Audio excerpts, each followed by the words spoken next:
Good afternoon, good evening, everyone. Welcome to the sixth workshop in the energy transition and climate finance series. We started this process in September and have been running weekly workshops on Wednesdays. And as is customary, I would just take a few seconds to brief you on what happened in the past if you haven't joined this workshop before. So the first workshop was focused on risks on in the green hydrogen space. So we managed to till date identify about 45 individual risk classes. The second workshop was focused on how do we stimulate demand in the green hydrogen sector, whether it's use of incentives or subsidies or mandates or other instruments and levers that can help the market jumpstart. We then looked at what are the key constraints as renewable energy and RTC, round-the-clock power, is a key component in the green hydrogen journey and value chain. What are the key constraints in financing renewable energy and RTC power in India? We then looked at one of the most important aspects of what structures and instruments should be used to make the market. And it is not just market aggregation, it's essentially taking the market commercial risks as well. So how can governments, development finance institutions, and everyone else come together in making the markets? The last workshop was on guarantee structures and guarantee instruments, which are available from the development finance sector. And today's workshop, which is the sixth in the series, is focused on carbon financing and green credits. And I'm delighted to have three experts from the sector.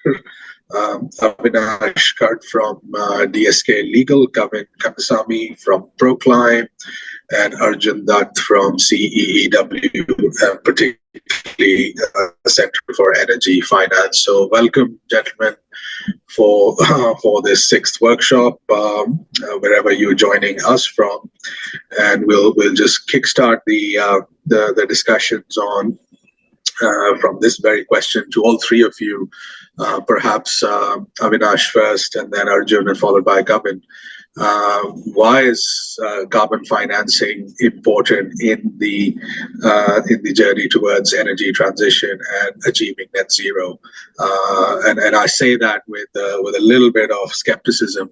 The carbon markets have kind of been a stop-start, fired, misfired.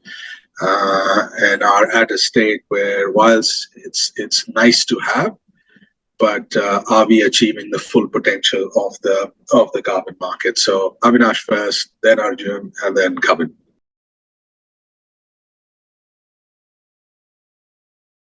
Thanks, Anmit, for having me on this group and at this event. So to answer you, of course, the carbon credit market is not a new concept in India. If you look at, we had like under the PET scheme and under the REC mechanism, there are like certificates or where the liquidity is there, and under the CDM mechanism also there have been where the sale and purchase transactions are happening of the carbon credits. Now there was issue because there was no legal framework existing in India for the proper legal or framework in India to facilitate the voluntary carbon credit to market. Therefore, there was a need for to have a unified or national market where the players or where the government can provide and facilitate the industry and it can further incentivize the sectors as a whole, right? So and the existing PET and the REC mechanism had its liquidity issues and all because of the limited stakeholders were allowed to participate, and it was purely through the government trading mechanism and all. So there were challenges there were there were liquidity issues and all, and therefore this voluntary credit market is really important uh, to be to be governed or under the existing laws. Therefore, the government has come up with the scheme which provides for the framework for the domestic carbon market.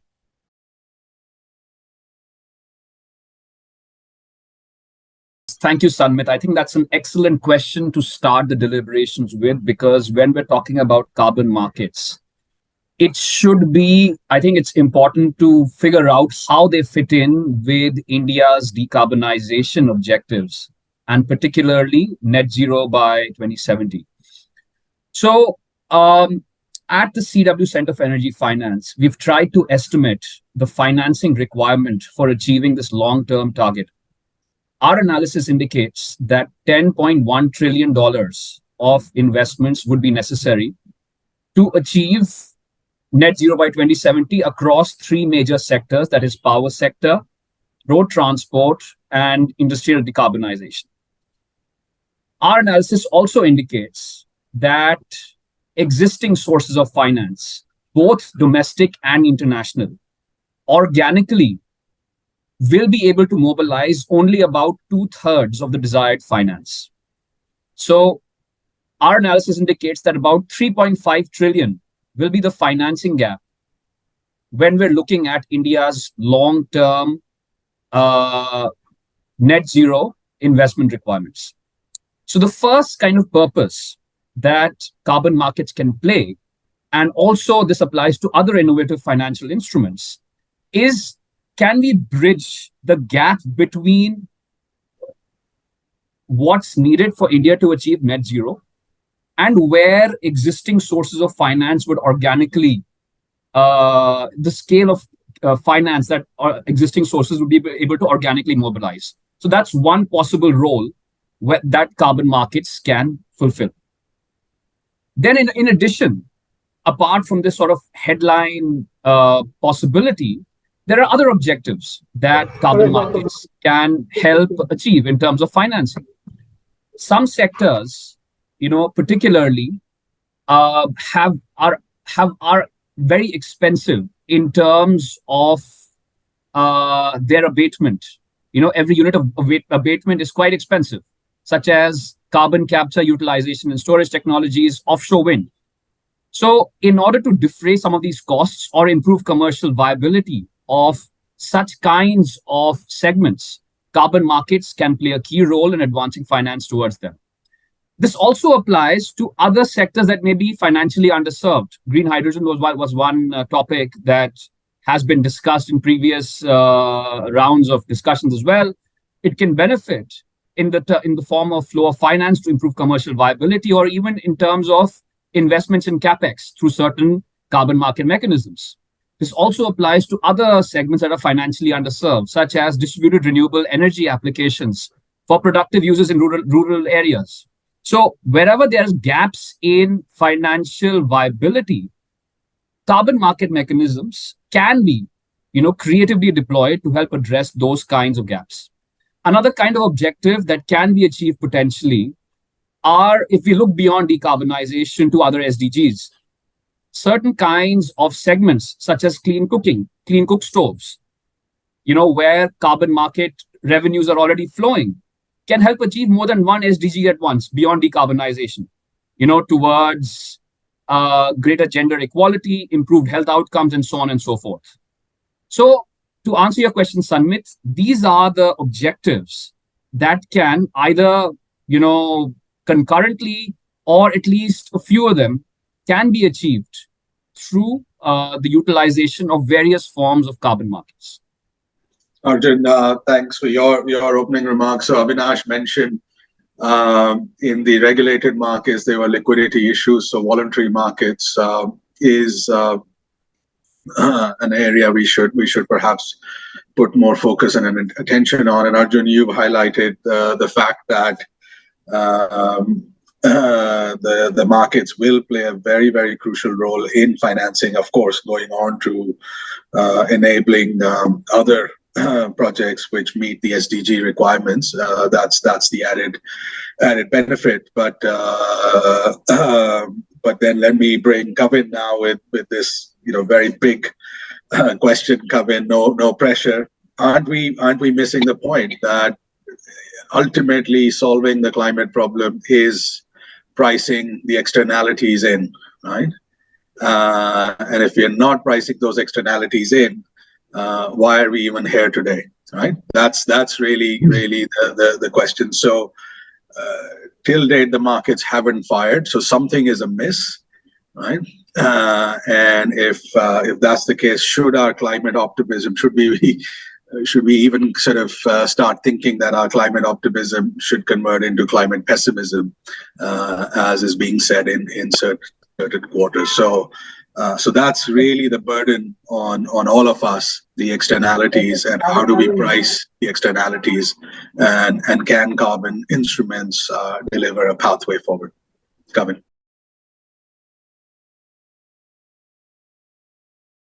Thanks, Sanmet. Thanks, Avinash and Arjun.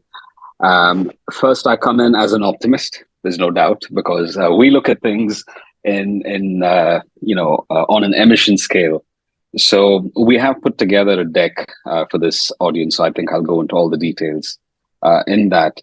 But primarily, there are two words that I'd like to throw out, which is what has plagued the carbon markets over the last decade or so, right? One is integrity.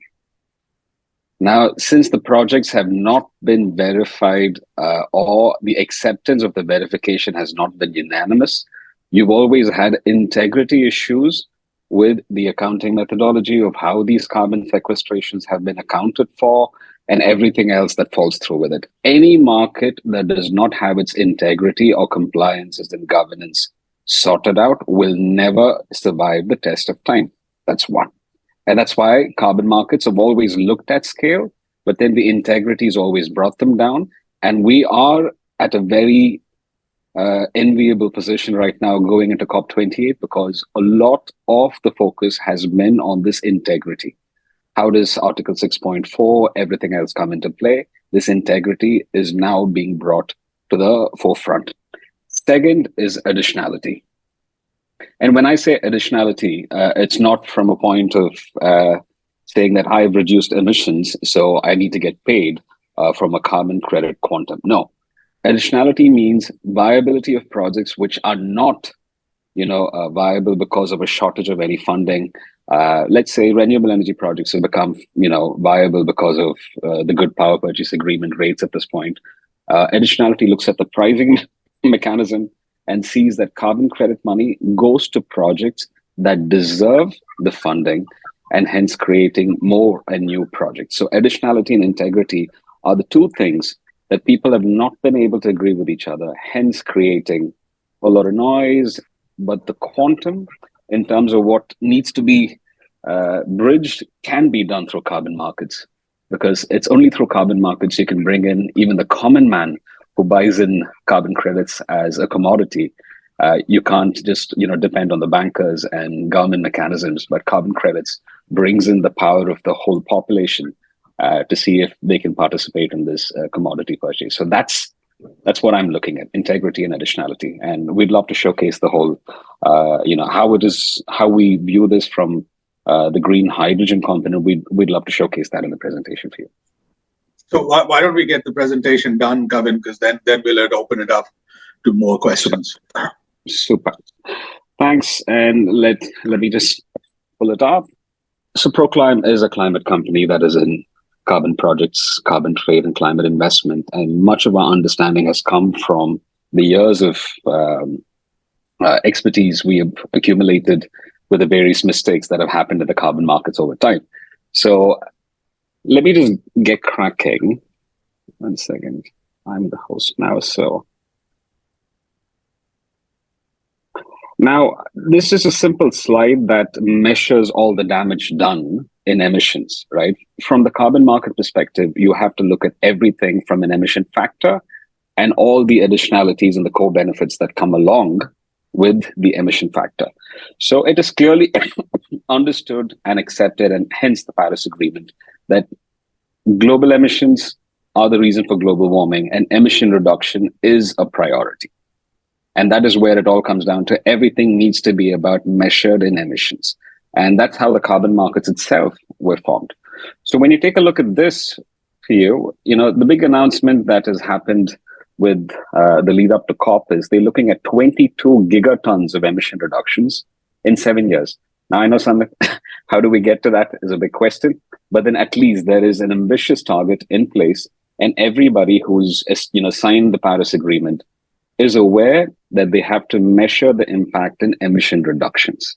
All the NDCs are moving towards emission reductions. So everybody has a target, and that is a good place to be. Now, what do they do to get to that target in their varied timelines is exactly what you need to be looking at. And we'd be looking at it from a green hydrogen perspective. We're aware that this audience has people that are not green hydrogen experts, so do bear with us if we go into certain details from the carbon factor. Now, again, as mentioned before, there are stock exchanges now looking at retiring carbon credits on their platform, which means carbon credits are now being looked upon as a commodity that can support and fuel the entire climate transition that we need to see over the next few decades for every country to meet their NDCs. So there is no better time than now to be looking at the carbon markets as a good opportunity to ensure that all our energy transition needs and climate transition needs are going to be met with. So this proactive politics, green technologies have become more scalable, and even the common folk are looking at the carbon footprint now. So the carbon markets are at a very, very right moment at this point. And the market course corrections that are happening right now, it only tells you the maturity of the market is course correcting itself. Now, I don't have to tell you guys, numbers don't lie. Over the last, in fact, we don't have 21, 22 data here, but then the compliance markets have reached a cumulative trade volume of more than $891 billion. And the markets have been growing steadily over years. But then with the market correction that is happening, projects that are low on integrity have been falling apart. And hence, these projects that are low on integrity, if at all they see through the criteria checklist, and then if they find themselves as approved projects, and later on they find themselves not having the desired impact that the projects claim to have, should have had, then they do affect the quality of carbon credits in the markets. So in this case, we can tell you compliance is looking very, very strong. Voluntary markets have had a very tough year last year, but in spite of that, with all the course correction and the integrity measures coming in from various governments into the voluntary markets, it is only looking it's only looking positive from here, because all the follies of the past are now being corrected in the voluntary markets as well. So this is a bit of a snapshot for India. And I'll bring in my CEO, Sashi, who could give you a better understanding about this. The last 2 years, India has passed various carbon credit and associated instruments without any opposition. As a unanimous parliament, they've approved the carbon markets. And the carbon markets have now been notified for public comments over the last 6 months to 8 months. And that's telling that there is strong policy intent and government intent. But apart from that, there are other subcategories that have come up, like green credits, eco marks, and these are all other instruments that look at carbon footprints or the green credibilities of a certain product or a process, and you're able to certify if a product does not do any damage to the environment or not, or what kind of damage does it do, and you're disclosing it to for public information so people can decide based on the impact it has on the environment. And ESGs have also become a very strong mandate. So all I can tell you is the Indian carbon markets, the way it is evolving and the government intent looks very strong. And when Sashi comes in to talk about how the carbon markets are shaping up very precisely in India, he'll give you a better understanding of some of the NDCs. The trajectory looks very good, that we might beat even the 2070 targets set by the government of India towards certain sectors. So the Indian carbon markets are looking very good. And the beauty about starting now is we can avoid and learn from all the mistakes that have occurred in all the evolved markets like the ETS and so on and so forth. Now, going into the carbon markets, if you can take a look at this portion here, we are confident technology-based removals will play a very, very strong role in the carbon markets and quality carbon credits that come into the markets. Although nature and nature-based sequestration is going to be an important point, but technology and its associated portfolio will play a very important role going forward in the carbon markets.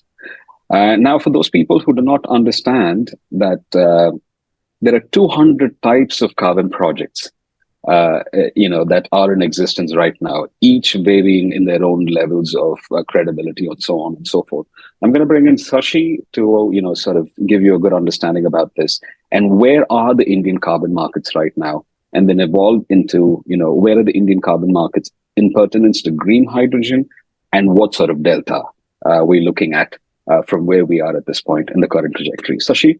Yes, thank you, Kavin. Thank you very much. Yes, as we were talking about, there are so many different sectors in which the carbon market, and especially the voluntary carbon market, is very active. This is just a very brief, kind of a snapshot of that. And you can see just in this snapshot, we have so many different sectors coming into play, so many different stakeholder categories coming into play. We have renewable energy there in terms of wind, solar, and so on. Even pump storage with hydro. We have, something related to nature in terms of increasing forest cover, sustainable agriculture. We have biochar. All these things are there, and we have the built environment sector. We have the waste recycling.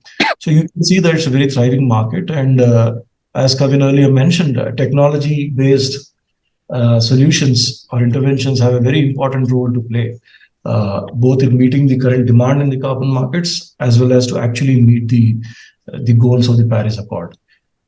So here's something interesting. Most of you, if not all of you, are familiar with what the carbon markets are about. And, I would like to kind of give a brief overview of how they are structured currently globally as well as in India, and then move to specific topics of interest in the Indian context. Right. So you can see there is the kind of Paris Agreement and the Article 6 of the Paris Agreement, which sets the tone for the active usage of the global markets for carbon trading. So you got 6.2, which allows for mutual bilateral agreements between countries and, between the participating countries.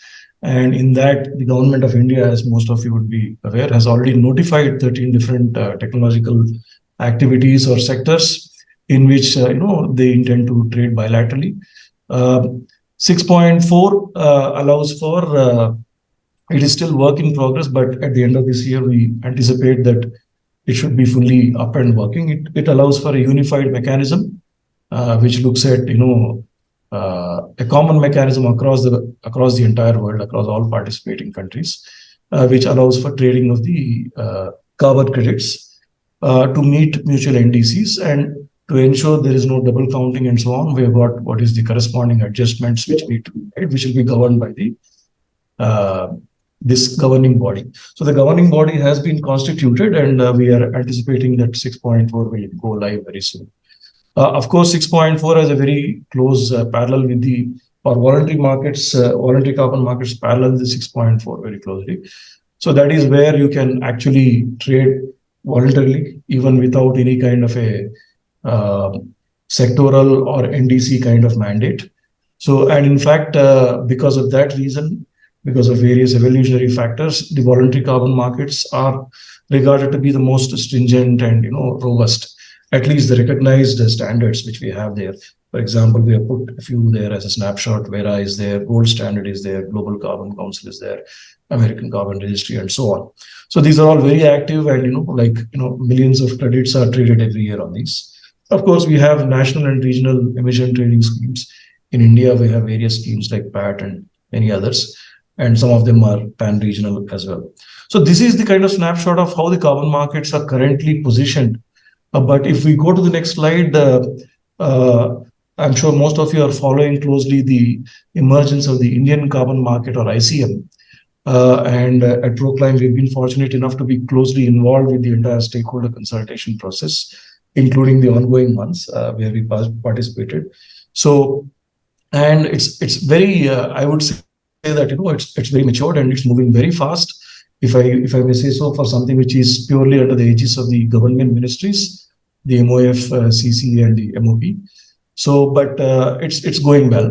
So you can see there that there is already a very good framework put in place as represented by that hierarchical diagram as to the governance, the technical advisory, and the administration of the Indian carbon market.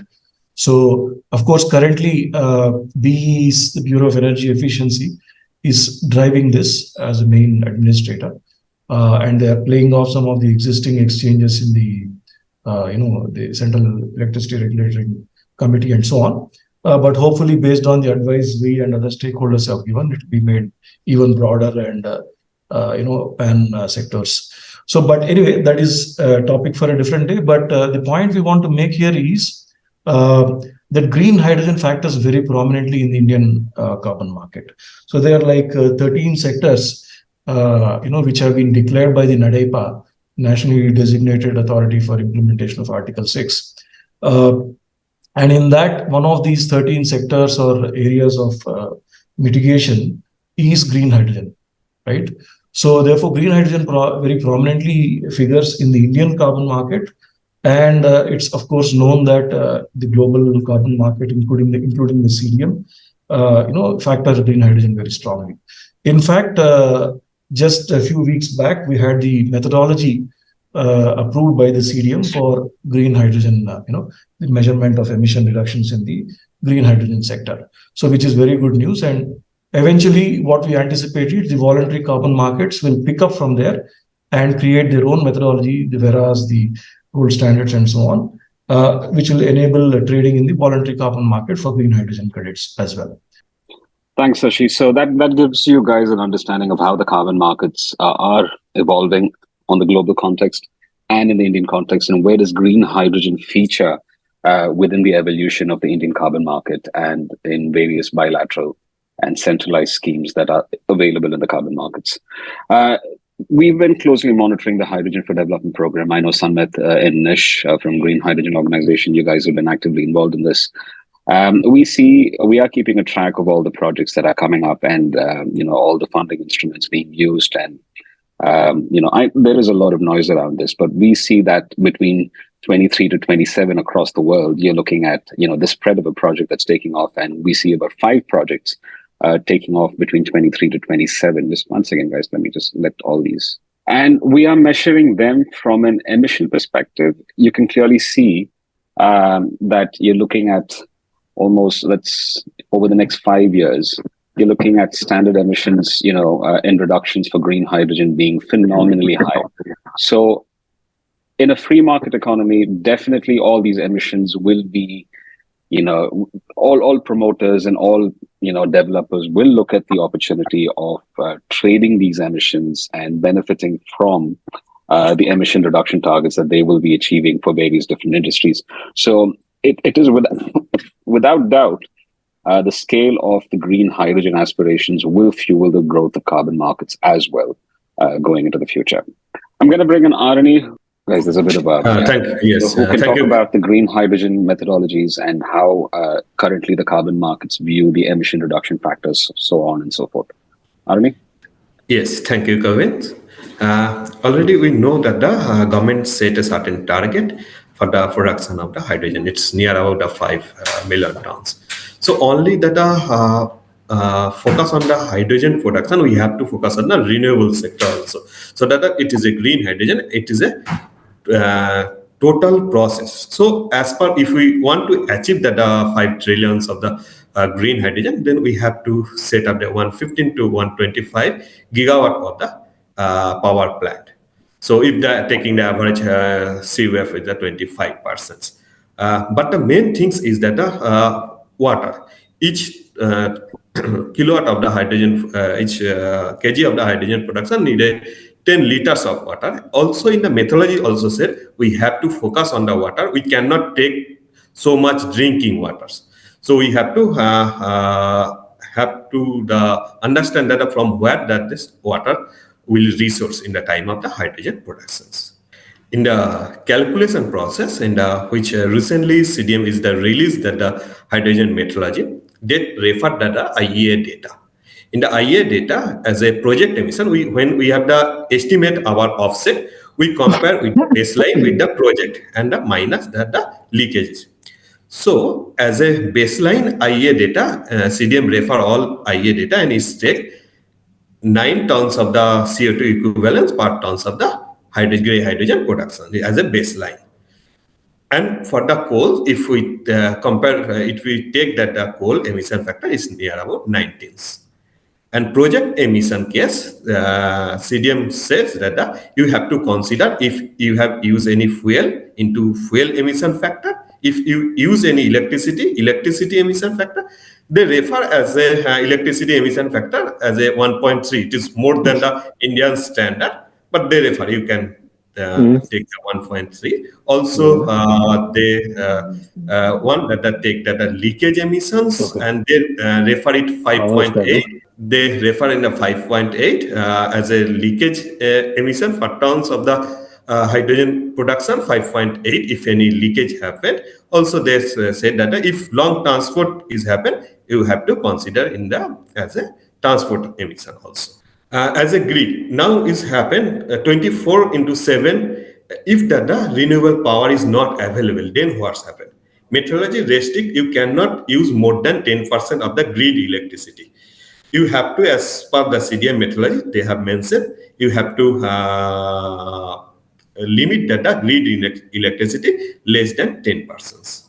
Also, in the they have restrict, you cannot use so much drinking water. 5% they restrict in the local area drinking water. You have to use less than 5% of the drinking waters. Also, they have restrict in the renewable production also. And they said only that the renewable power plant, which is sourced from the wind and solar, is only that applicable for that methodology. Old renewable power plant, solar power plant, and the old wind power plant not eligible for this methodology. Only new renewable solar and wind power plant. Already they have mentioned that the number M012 as for the methodology for the hydrogen production through renewable energy. Also in the CDM have one small scale methodology, hydrogen production from use of the biogas. It is a AMS30. So this is roughly the process that when you're looking at a hydrogen project as a carbon project, the different stages it goes through to register them as a carbon project. And some of these processes can take from anywhere between 6 months to a year in registering these projects. And those are some of the tough hurdles that you'll have to endure when you're registering these projects as carbon projects. And when we're looking at the whole, spectrum of new energy that's going to be coming up from non-green sources versus green hydrogen sources, we're taking about 2 tons. We factored in at 19 tons for non-green sources and 2 tons for green sources. So you can clearly see that, this is a startling difference, and the carbon markets will definitely rise up to the standards of supporting these projects from the market itself and see how they can fuel further growth of green hydrogen projects across the world. So this is something that we will be sharing with the Green Hydrogen Organization team and, for the audience to take a look at. These are some of the projects that are under development across the world. And we are monitoring them from the emission factor to see what type of methodologies they'll be using based on public disclosure, and see how this would also funnel back into the carbon markets and what sort of impact they will have on the markets itself based on integrity and so on and so forth. But again, we'll be looking at it from a Delta perspective to see if the health of the project will derive a good price from the carbon market also. Well, this is just a little about the company, but that's said and done. Over to you, Sanmit. All I can sum up is green hydrogen methodologies are continuously evolving as we speak, from standards to policy, and policies play a vital role in shaping the carbon methodologies and the price point of view for green hydrogen in the carbon markets. So there are a lot of factors that still need to come together. CDM has taken the first step in announcing the methodology for the carbon markets. Voluntary markets are catching up, and there are multiple pilot projects that are taking off across the world, and we are closely studying them. But long story short, we feel green hydrogen with robust standards will, derive a good price from the carbon markets. And I know what you would like to ask is there a number? Is there a price that we can put on it? Again, we've seen prices with... I will ask that, Kavan, and not like to ask. I will ask that question. So consider that asked. So I can leave the suspense based on estimates and tell you later, or I can blurt it out now for discussion. Whatever you feel like. No, we can save the best please. for the last. No, please. Our best estimates put it, our worst estimates put it at between $2 to $3 per ton of emission reduced, right? Our best estimates, considering the current market dynamics, puts it at between 25 to 30 at this point. And projects with $25 to $30 per emission reduced. Projects which have a lot of co-benefits that is, community development, so on and so forth. And all these co-benefits will be plus in terms of value addition, in terms of price point of view for the carbon credits as well. That's how we view it. And this is based on historical data from the renewable energies, markets and all the community benefits that come along with this. So, Samit, over to you, and over to anybody else for any questions with Samit. Yeah, Kavan, before I bring Arjun and Avinash back into the discussion, just one more question on a per kilogram basis. What does that translate to? The range per kilogram? So we've got it at a per ton basis. So per ton is at $3. So we just break it down further from there. So should it be 3 cents? 3 cents.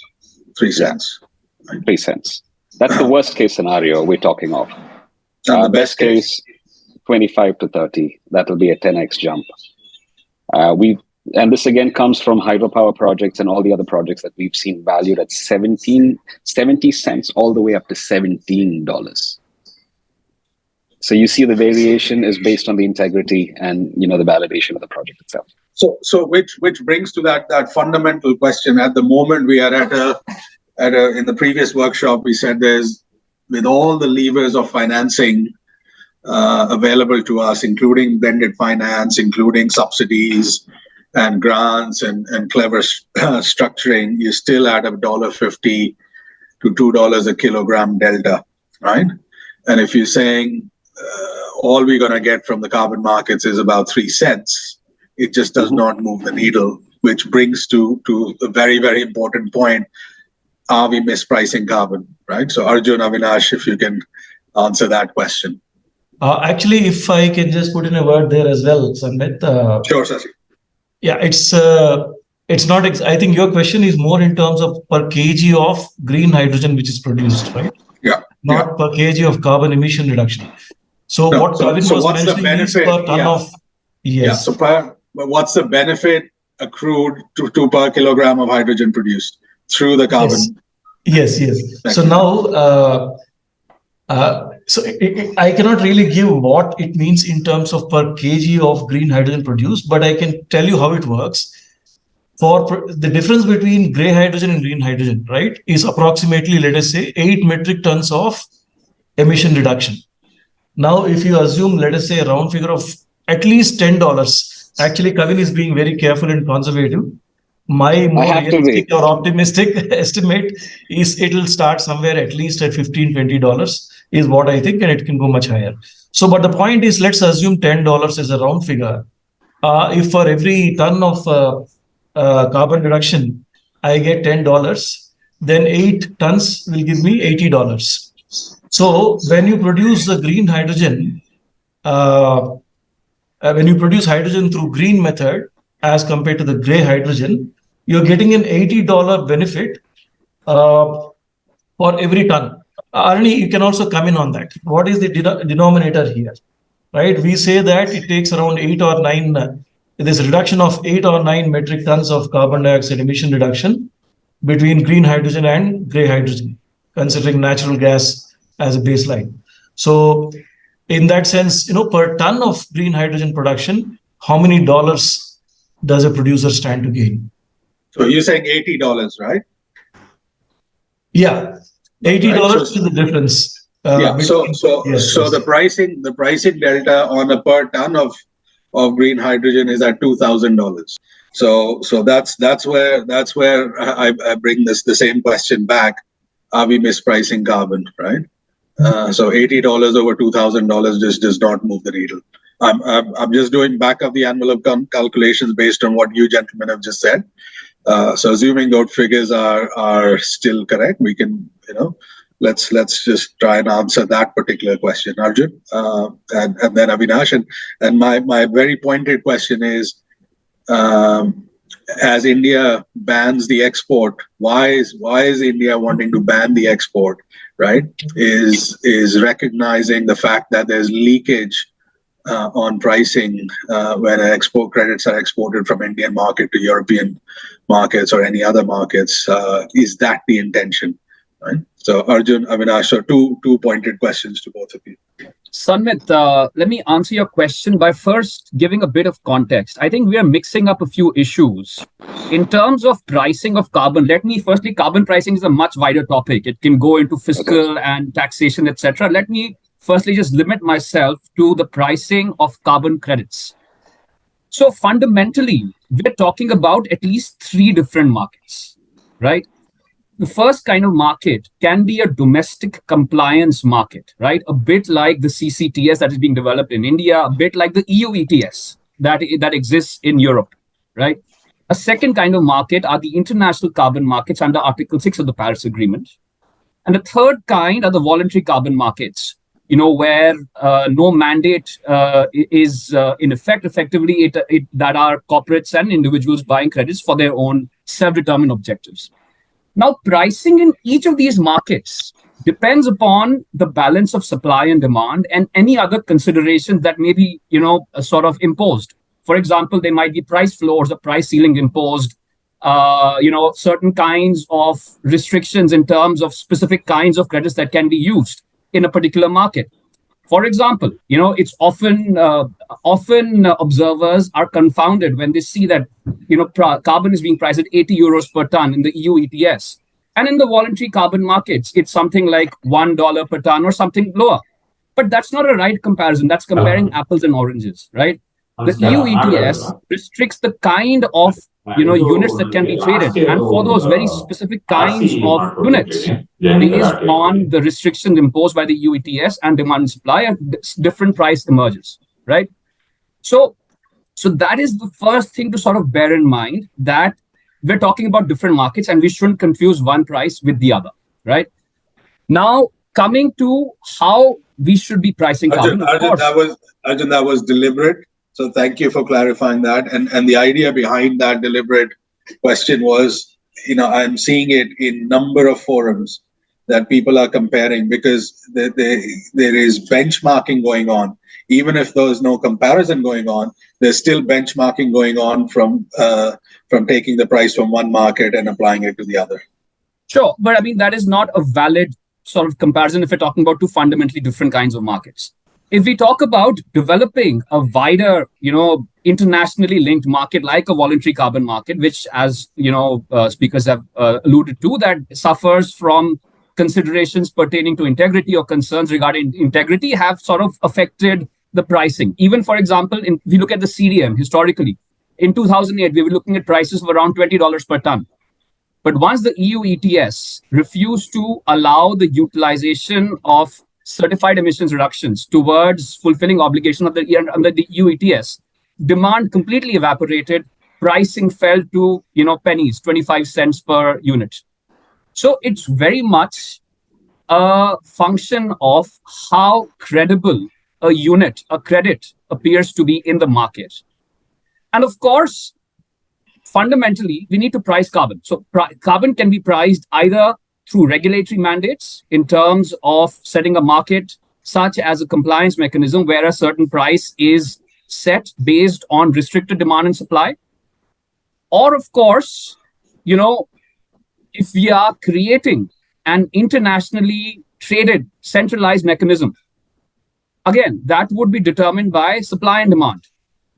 The pricing under that kind of mechanism would be determined by supply and demand. So ultimately, Arjun, let me rephrase my question.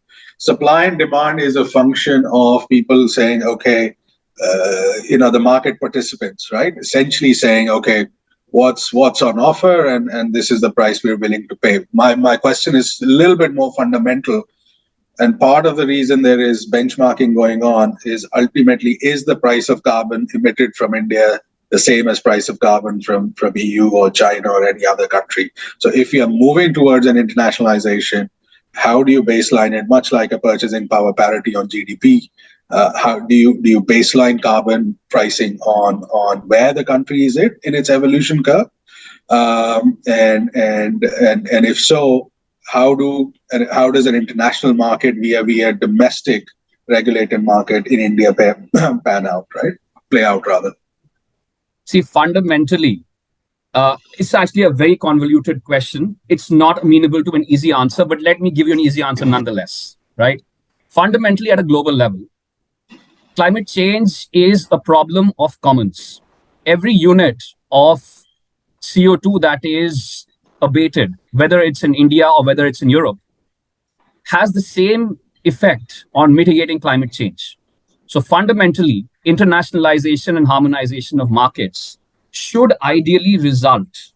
Ideally, I'm not saying this is what's going to happen with the emerging market mechanisms, but ideally, because each unit of abatement has the same contribution to climate mitigation or mitigation of climate change, it should fundamentally result in the same kind of pricing if we remove all other restrictions. Because like I said, the pricing in each market depends on number of restrictions that are placed on the kinds of units and their applications and other restrictions placed, right? And in addition, it also depends on what else are you pricing. Because are you pricing just CO2 abatement? In some cases, it's also possible to price SDGs, and at the moment, there's no standardization. So it depends on what you're pricing. But ultimately, in order to have efficient markets, each unit, and this is an idealized situation where no restrictions have been imposed, because in practice, there are several different kinds of markets with their own restrictions and which result in different prices that are not necessarily comparable. But under ideal conditions, we should be pricing carbon abatement at the same level. And of course, other attributes that are being priced into each unit that's been transferred should also have some transparency in terms of pricing as well. Great. Thank you, Arjun. And the reason for asking the convoluted question is as India develops its own markets, right, and goes into now the COP28 negotiations, what is the policy recommendations that we are giving, to them? So that's the idea behind the workshop series, and of course my question. But let's come back to that point in a few minutes. Kavin, you had a hand up, and then I'll come back to Avinash. Again, I think we're going. The question of integrity is where the price comes from, Sanmit. We cannot be looking at hydrogen production because it is 1 ton of hydrogen versus emission reduced. That's what even Arjun was talking about.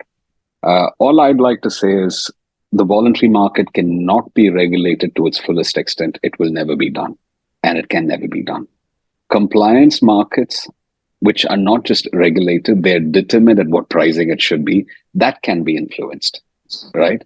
So if India feels, hey, listen, every ton of emission avoided through a green hydrogen process needs to be priced, so that is a policy influence that can be arrived at. But the voluntary markets, and where the whole international market is going to agree on a common principle in terms of saying, hey, a ton of hydrogen from a ton of emissions from green hydrogen needs to be, this is the floor price for it. That will never happen. And I don't think that goes well with the market dynamics that need to be at play, because if not, it's pricing that is being fixed, and supply and demand is not determining the pricing anymore. That's one. The rationale behind, Kavin, the rationale behind my question is, and we are being asked, this is a financing series, right? The rationale behind my question is, the bankers are asking, the policymakers are asking, can we rely on carbon markets for enabling or enhancing the bankability and viability of the project? So that's really where the question is coming from. And whilst I'm not asking, hey, give me the accurate figure, all I'm asking is to what extent there can be a significant contribution from the carbon pricing mechanisms, whether through voluntary markets or or through regulated markets? And if so, as project developers are designing their structures, how much of a reliance should there be, right, on this particular aspect? So that's where the line of question is. I'll sort of package it very easily for you, right? So what prices we quoted earlier, with the large variation it has, is from the volatility in the voluntary market, which is purely determined by supply and demand, which is again what Arjun was alluding to, right? That's clear. In terms of what is the founding block for good integrity is good quality green hydrogen standards. I think if we can agree upon standards across the world unanimously, then the methodologies that follow suit will also be accounting for the emissions reduced in a similar fashion, and then pricing can be stabilized, and then the integrity of the project can be determined, and hence the pricing would also see an uptick. Right, so you'll have to clearly draw out the green hydrogen standards. For now, it's only CDM that's come up with a methodology. We need to know what happens in terms of acceptance across the world for with various other CCTS and compliance markets coming up with their own sub methodologies as well. So we need to see all of that. But if good quality standards are in place and the methodologies are commonly accepted, then the pricing can be more stable, and then the pricings will also see an uptick. That is our take.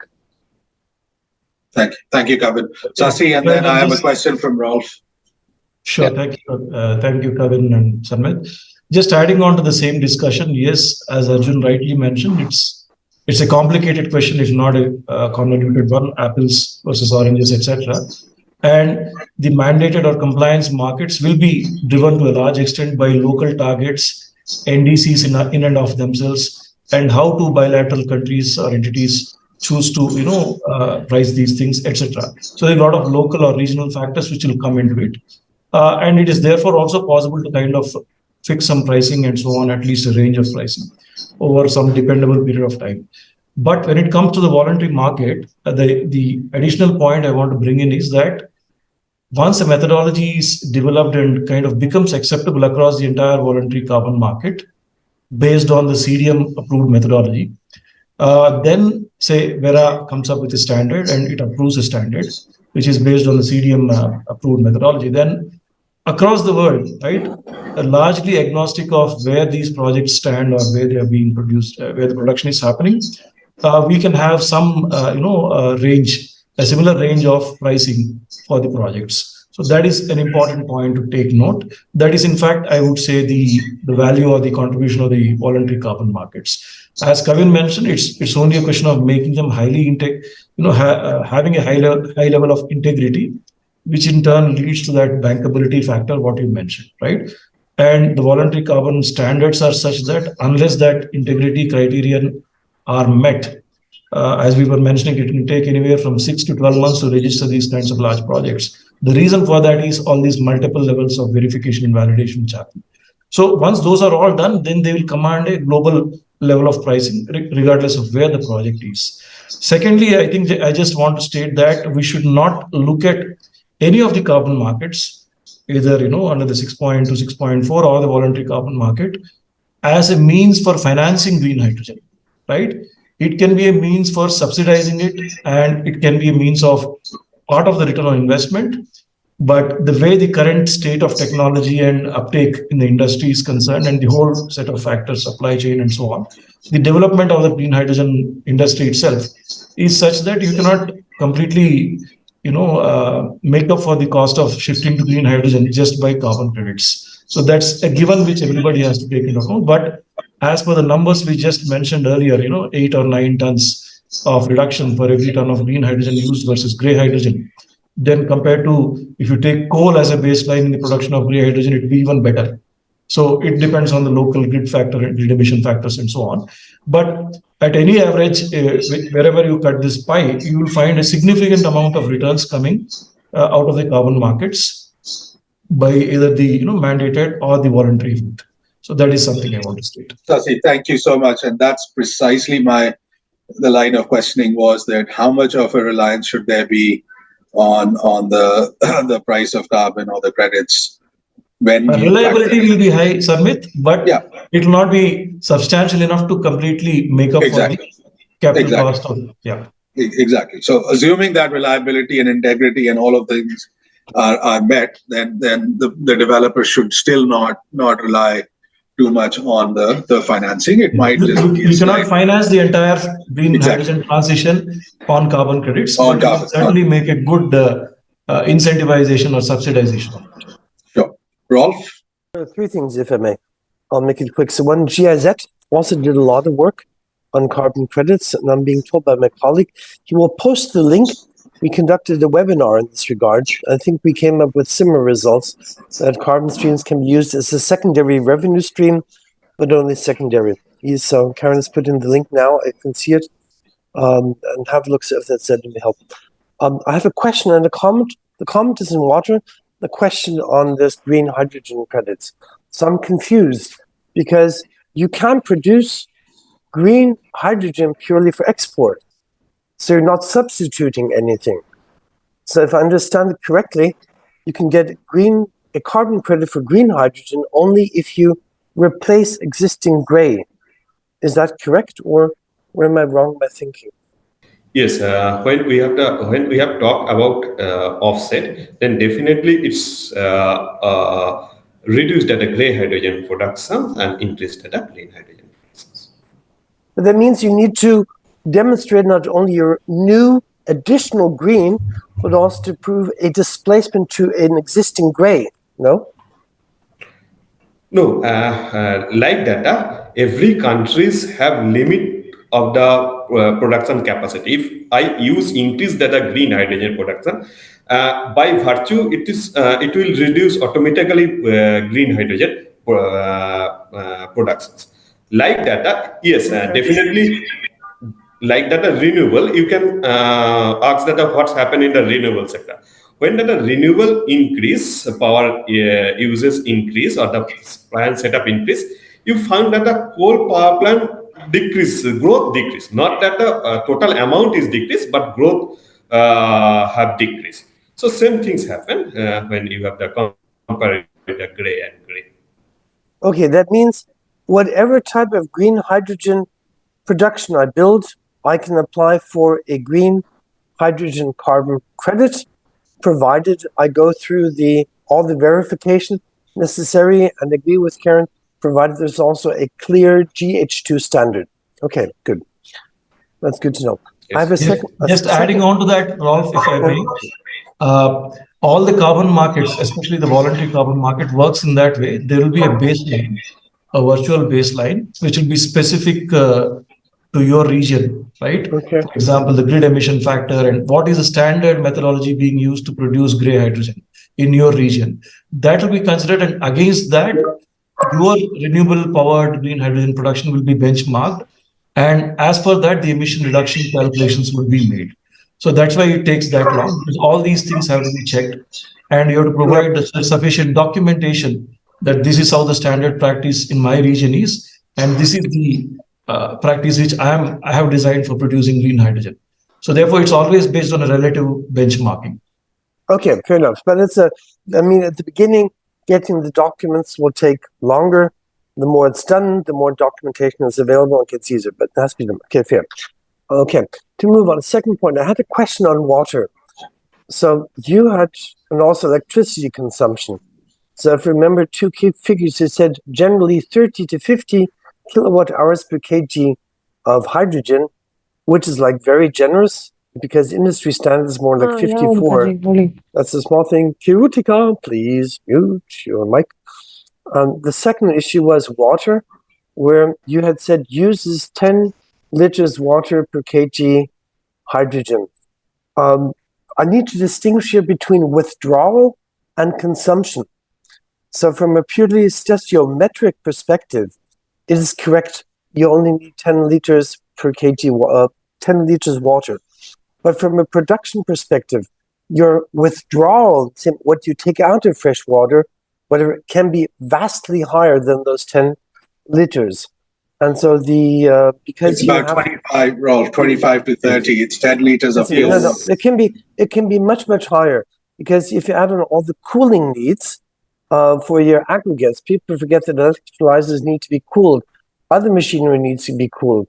If you have to go into desal, you also have issues of, let's say you need 2.5 Right. times the amount of seawater. You have charges of then also what you do with your brine discharge afterwards. So is this, let's say, are the social problems related to water discharge or use, then some are they considered in the carbon, or do we have like a separate ESG standard then to observe? Yes, like that, water and the electricity is totally based on the actual calculation. Definitely, it's required more than that. Is an actual basis and a practical basis. It is as a calculated requirement. Like that, when we have the converted water to hydrogen as a particular as a calculation base. Definitely, is required more than that. Secondly, is that the methodology also there have a restriction of the usage of the water, mainly in the drinking water. They have restrict in the CDM methodology. You cannot use more than the 5% local drinking water. Okay, fair enough. Yes, that saves it. Good. Okay, thank you. And just to add one more, Rolf, generally all carbon markets and methodologies that get approved for carbon markets, look at the communal and the community benefits of the projects and how it supports the long-term, co-benefits of the projects being owned by the community in certain cases. They look at all of that, and hence they command a premium. So this is part of the carbon methodologies for various types of projects across the world. And I don't think they'll be any different for green hydrogen also. Good. I'm just flagging that 5%. I'm grateful to hear. Grateful that the communities are included. I'm grateful. Yes, it was mentioned in the presentation. The 5%, less than 5% of community usage. That is a very low figure. So that in the end could almost be quite restrictive. Is my sense. So but I may be wrong. But it is good to hear that's there. But it needs to be checked. I would sometimes just have to cross-check, like what is the standard community water withdrawal, and what is standard then also for a hydrogen plant. But then, good. Thank you very much. This is for the entire world, the CDM methodology as a whole, Rolf. So, and then each country has to figure out how to meet that particular restriction. Yeah. Just one point I Yeah, add, please, like, Avinash. this is on the pricing, how to price the carbon credit certificates and all, which you were discussing some time back. So as per the regulations, like the current framework, what is provided, the National Steering Committee will detail the procedure for the floor and forbearance, minimum and maximum ceiling price of the carbon credit certificate. So once that criteria is out or in or issued, I guess then we'll have a lot more clarity how the pricing of the certificates will be determined. But let's tease that question out a little bit more. What should it be, right?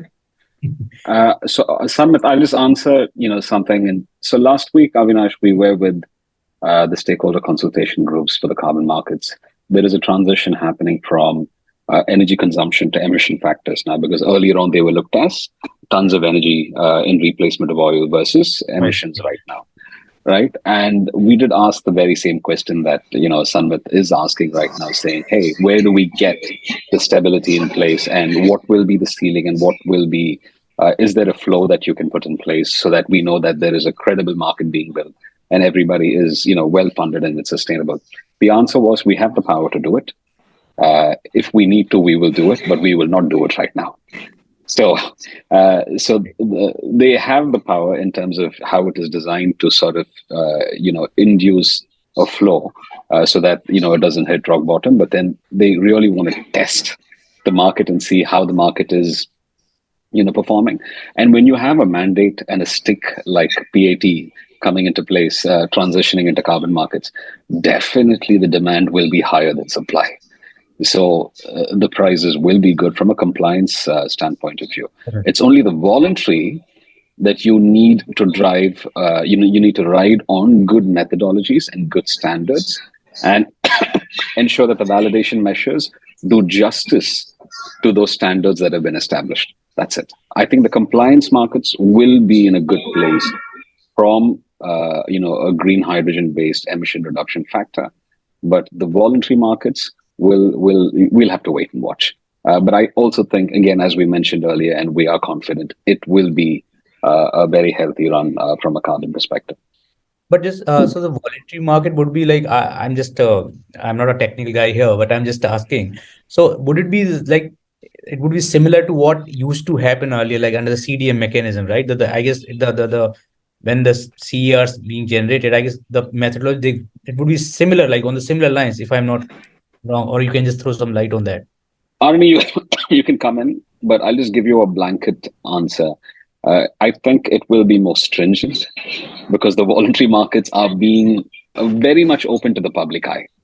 Right. A good quality project with good intentions and credible paperwork and traceability and transparency can be called on the negative side of things 10 years later for all the impact it has had 10 years back. So the voluntary market is always open to public scrutiny, as against compliance markets. But from a CDM perspective, Arnie, you have anything else to add to that? Yes, voluntary market also use the CDM methodology, but they have their own standard. They scrutinize this methodology is fit for their standard or not, but they can use the CDM methodology also. Right.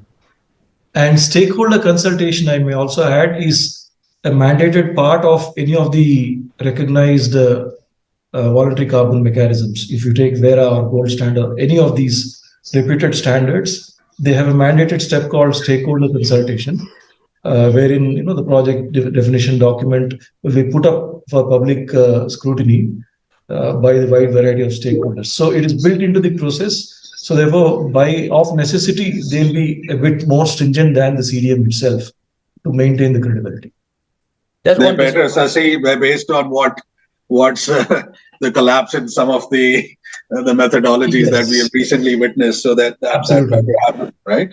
Let's just move on a little bit. Vivek has a question, and then Arjun. Yeah, I'm Vivek. I'm from the World Bank. I've been working on the green hydrogen projects that the World Bank is involved in. In the carbon market framework, let's say in order to avoid double counting, the hydrogen producer takes the carbon credit. Now, as you said, that the green hydrogen has to replace gray hydrogen or something or the other, or coal or whatever. Now, having said that, let's say this green hydrogen producer produces the hydrogen and sells it to a steel industry, which uses H2DRI, 2.26 per ton of steel, 72 or 58 kgs of hydrogen. So that kind of converts to per kg of that kind of converts to about 31 metric tons of carbon dioxide emissions saved if it goes to H2DRI. The same hydrogen producer, if they kind of sell it to a fertilizer company, it's 9 metric tons because they're replacing gray hydrogen with green hydrogen. So the metrics is very different. Having said that, we have another complication on our hands, that the contracts for green hydrogen producers are not long-term. And as of now, we are seeing that these contracts can be 3 or 4 years or 6 years. Now, so at the end of the day, the green hydrogen producer does not know where is it selling to, where is he or she selling it to. How can you kind of build in the compliance mechanism or the verification system right from the day one where they do not know where they're selling it to? And the metrics, as we saw, is 31 tons versus 9 tons. So let me add, Vivek, another complexity, another layer on that. So the workshop number 4 was on market making, and most producers are saying that unless we have a market aggregator and a market maker in the middle, this ecosystem is not going to jumpstart. So the additional complexity is, if the market maker is the buyer, essentially they're playing the role of a trader. So how do the credits then pass through to the end consumer? So another level of complexity. So whoever wants to answer Vivek's question. Yes. There is a complexity between the production and the usage. There is who take the ownership of the credits. Methodology clearly said that if it is the usage, methodology create for the production of the hydrogen, not for the usage of the hydrogen. Even in the production of the hydrogen, methodology said that you have to ensure there is not double counting through contractual mechanism.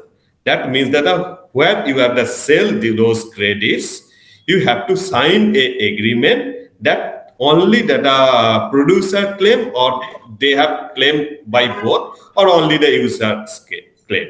But you have to ensure who claim it. It is methodology directly said both cannot claim same amount of the hydrogen. My question remains, and just to kind of the metrics and who kind of for what production method are we selling the green hydrogen for?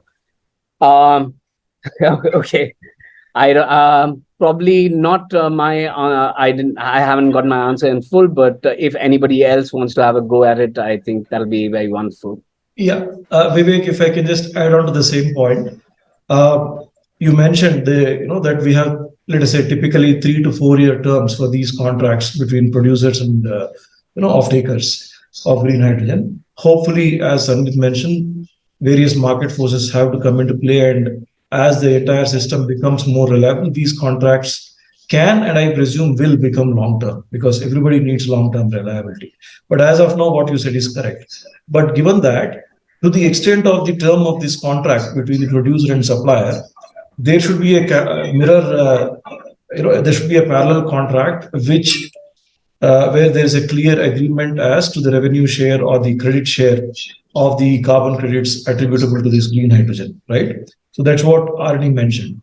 So there is no kind of a bottom line answer to this, because these are all work in progress. All I can say is that this depends. So now if you say the fertilizer industry versus the iron and steel industry versus, say, cement industry or whatever it is, as you said, they will have different levels of quantums of throughput of green hydrogen. So depending on all the contracts between them, regardless of carbon and all that, will be based on what is their demand and supply requirement like.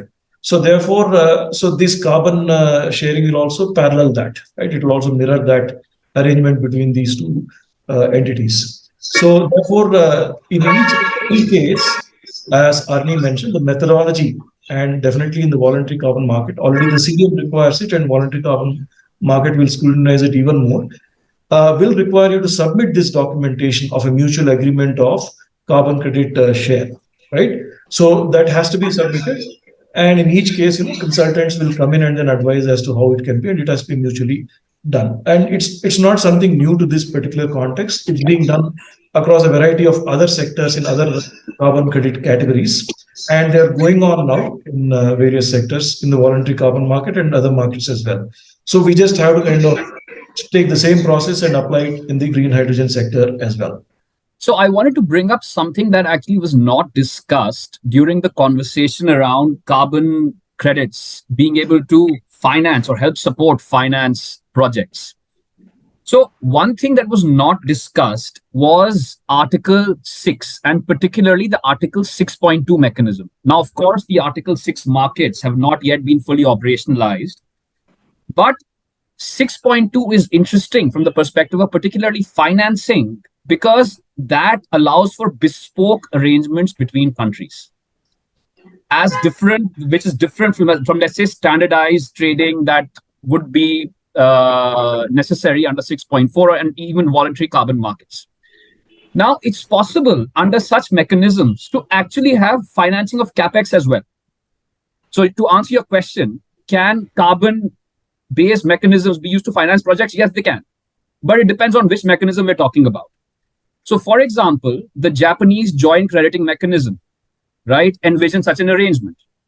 Under that, if a Japanese company were to partner with an Indian company and let's say set up a green hydrogen project in India, and they were to apply under the JCM, the way it works is that the Japanese government will part fund the capex for the plant. Let's say, I'm just giving you a hypothetical number. I'm not saying these are actual numbers.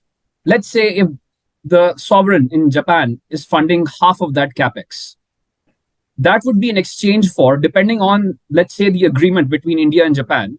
Let's say the agreement is half the capex for half the carbon credits being generated from the project. So through these bespoke arrangements, right, which, of course, like I said, Article 6 has not been fully operationalized, but this already exists. This kind of proposal exists in the documentation for the joint crediting mechanism by Japan. So it's possible, Sanmit. And because this was not brought in the... That's a brilliant point. And thank you for bringing it up. And which again brings my my thought process to that very first question, which I opened with. What's the dysfunctionality in the existing markets? If these bilateral agreements are allowing significant financing to flow through, right, then are we saying that the markets are mispricing? That's really my fundamental question, right? So again, I know we're comparing cross markets, right? But the common denominator across these markets is still the same carbon, right? The same ton of carbon, right? So this is, again, maybe not for the seminar today, for the workshop today, because it's a more philosophical question, essentially. But to Kavin's point, if the integrity in the markets is there, and let's talk of voluntary. So a voluntary market in India, and this is a question to all of you, a voluntary market in India and a compliance market in India, what should be the pricing disparity, right? It's the same function that ultimately is getting delivered, one through stick, other through carrot, right? But before you answer that particular question, Arjun, just a little bit more on these bilateral framework and structures on the 6.2 clause of the agreement, a little bit more. So for the benefit of the audience, ultimately it is a source of finance that one has to highlight. So should we be actually putting a lot of, as India develops, should be putting a lot of emphasis on these bilateral mechanisms? Yes, because like I said, that 6.2 allows for bespoke arrangements, and the benefit of bespoke arrangements is to have such arrangements. And what I've outlined is not theoretical. Actually, the Japanese have already outlined this in the provisions for the joint crediting mechanism. So if there are mechanisms that actually allow for funding of capex, that can be more durable and possibly bankable from the perspective of taking it to a debt financier. And if you have this tied up, then it makes, the metrics pertaining to financing of the project that much more appealing. And the caveat, of course, is that these mechanisms don't exist. Like I said, Article 6 still has to be operationalized at scale, but it's possible. And these kind of arrangements have already been, conceptualized. So it's not something that I'm pulling a rabbit out of the hat, right? It's already there. So it's possible. And is it many to many, or is it a few players working? Article 6.2 allows for cooperative approaches. So that means two parties at least, and it can be more than two parties. It can be two or more than two sovereigns, countries, because ultimately the accounting is between countries. But the caveat is, or not the caveat, the stipulation is that in practice, it'll be the private sector that will be executing or implementing the project. So let me outline again for the benefit of the audience as to what the JCM sort of envisions, the joint crediting mechanism that has been outlined by the Japanese. This requires a Japanese private sector entity, right, to tie up with an Indian private sector entity or whatever. Indian entity doesn't have to be private sector, but there has to be a Japanese entity involved. Let's say there are two private sector entities that are involved, one from India, one from Japan, right? And they jointly put up a project in India, let's say a hydrogen facility. They apply to the JCM, and through, let's say there are arrangements in place, already a bilateral arrangement between India and Japan, which does not exist just now. Let's say there is an arrangement in place that stipulates that if government of Japan were to fund half the capex, they would be entitled to half the credits that will be generated from this project over its lifetime. So what would happen in that case is, half the capex would be funded by the sovereign, and through the accounting mechanisms under the Article 6 of the Paris Agreement, right, half the credits from this would accrue to India's kitty. Whereas if this arrangement were not in place and this project were to be implemented without such an arrangement, all the credits, because it's happening within India's sovereign territory and it is impacting India's emissions inventory, would accrue to India. But through this arrangement, Japan is able to purchase these credits and meet its own NDC targets at least that is what it intends to do, in exchange for possibly, I'm not saying that this is the arrangement that exists, but they've outlined such kinds of possibilities in the JCM documentation. And this way, it's not just possible to have the flow of capital in exchange for credits. You can actually literally fund credits through these fund projects, as in fund capex, through bespoke arrangements. So that is what I wanted to point out, and particularly with reference to documentation for a mechanism for which it's possible to make concrete suggestions based on what exists already. Brilliant. Brilliant. Thank you, Arjun. And we should watch this space. A very, very interesting framework, because it will have ramifications on how multiple markets play out. So thanks for bringing it up. Kavin, you have a hand up? Yeah, this is something that we did mention earlier, Article 6.2. And let me just take a simpler tone on Article 6.2. JCM predates Article 6. It came before the Paris Agreement, and it is not bound by the limitations of the Paris Agreement. JCM is a mechanism where there is a free flow of credits between two countries to meet their NDCs, right? So it does not get limited by Article 6 itself. Article 6, as mentioned by Arjun and as mentioned earlier, allows the possibility of engagement between two countries for the exchange of credits. Now, coming to the financing perspective on this, projects will get funded irrespective of the credit exchange based on the viability of the project itself. The added layer of cushioning with the transfer of the credits is what these governments will negotiate on. Now, I'm going to give you a very simple metric, Sanmet. Most renewable energy projects, and I'm going to classify green hydrogen as renewable energy also in this case, right? 10 to 20% viability can come from carbon markets in terms of funding. 10 to 20%. Now, that is your delta. I didn't want to spit out this number earlier. I wanted to get to it, towards the end of the conversation. Coming down to, if you take a look at solar wind, and they've evolved past the carbon markets because of the additionality not being there anymore. And again, for the uninitiated, carbon credits will go to projects where the viability of the project is not there without the financing of the carbon markets itself. Today, renewable energy projects are purely viable based on the power purchase agreements that are available in various countries across the world. Okay. Renewable energy projects are eligible for carbon credits only if the baseline of the country is poor. So if you go to Madagascar and you set up a solar power plant, they can be classified as a carbon project. But in India, a solar energy project will not be classified as a carbon project unless and until there are various other co-benefits that can be packaged into this solar project to call it a carbon project. So now we're looking at IREX, that is International Renewable Energy Certificates, funding about 10 to 20% of the power purchase agreements for renewable energy projects. In similar cases, we've seen the carbon factor or the emission factor contributing to 10 to 20% of the funding for certain projects.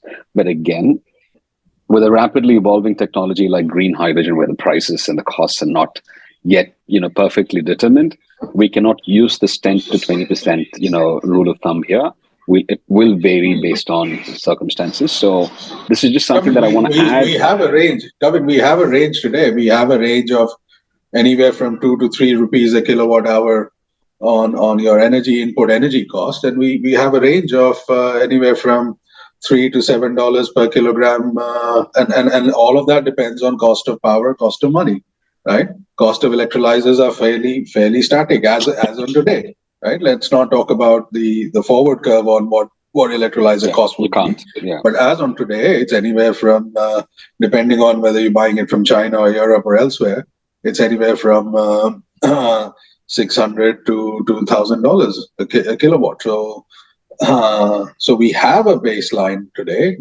Expensive or cheap is a very different question, right? So if you kind of answer that question that you just mentioned, 10 to 20% of the PPA can be funded from IREX. Can we translate or can we extrapolate that to hydrogen as well? To that 10 to 20% of the cost of green hydrogen. Because again, if you look at the scope, if you look at the scope of green hydrogen, a lot of it is electricity. And so again, the whole packaging will have to be looked at, and we'll have to wait on a few pilot projects to really see the whole cycle. But 10 to 20% is the number that I think anybody should assume would be a safe number in terms of funding from carbon markets. If that's the case, Kavin, we bring the viability even closer, right? We do. Because in the previous calls, we identified that we were within 75 cents a kilogram on funding, and if the cost of green hydrogen is $5 and 10 cents to 20 cents is 50 cents to $1 coming from the carbon markets, we're bankable today, right? Of course, as you say, the devil's in the details. The numbers would have to be played out, but that's a very significant point that you just made. Slightly different to what was being said slightly earlier on, which we were at a 1% level or a 2% level, but 10 to 20% is significant. So I think that's the homework for all of us, to go back and to the spreadsheet and see what's the sensitivity analysis. From where we are sitting, we are looking at emissions reduced and the quality of the emission reduced in various packages, and then we're able to derive at a pricing based on the quality of the emissions reduced, irrespective of what project it comes from. Coming from a more structured mechanism like green hydrogen, and that's why I go back to the fundamentals saying standards need to be agreed and the methodologies need to be well defined, then the pricing is easier to sort of extrapolate from there.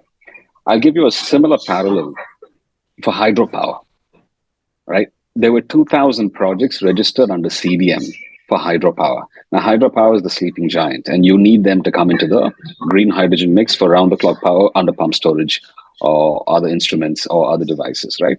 So about, let's say, 300 projects were registered in Vera once, CDM was pulling back. And then 100 projects on gold standard.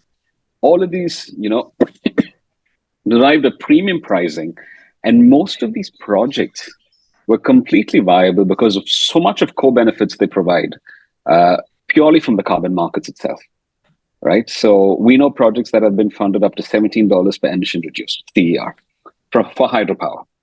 So that is impressive. So we'll have to let the markets take off. We'll have to go through the cycle of at least one or two projects and understand what the pitfalls are.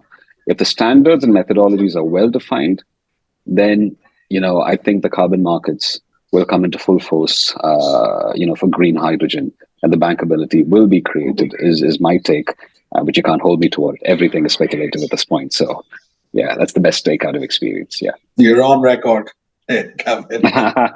Sure. Where do I have to sign, Sanmit?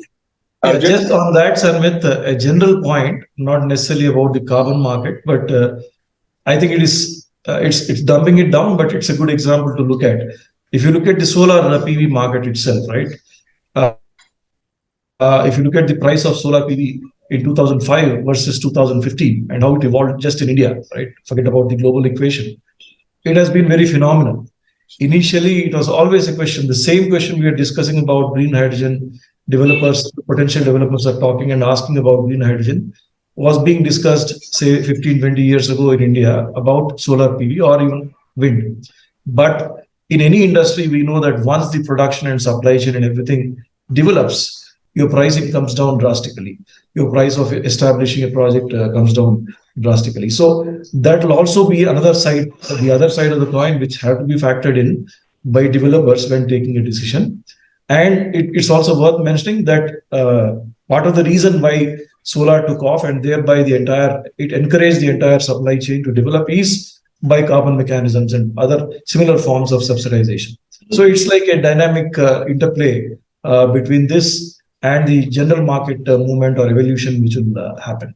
So I think that should be considered, because now solar is in fact no longer deemed to be considered in the voluntary carbon market at all, because now it's come of it's on its own strength, it's come of age, so it can survive on its own strength as an industry. So you don't find carbon credits for solar or wind anymore.